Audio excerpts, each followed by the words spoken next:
Hello, welcome to Economic Dispatch Section 1 Supplement, presented by Dr. Nit Pecharax. This section will give you more explanation about basic concept of dispatch.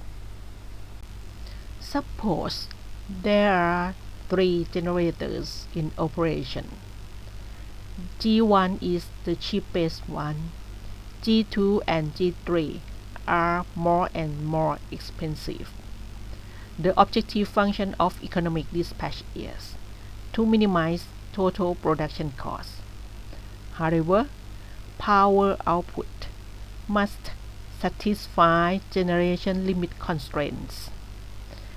They must produce power output at least at their minimum level.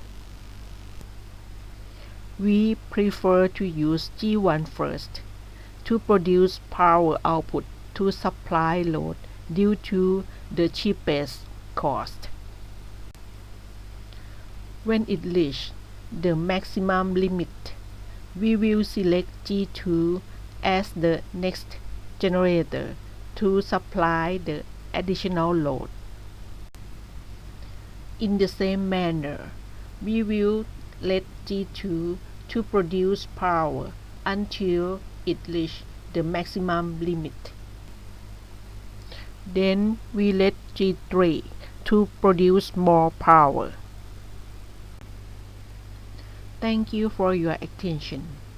Please stay tuned for more clips.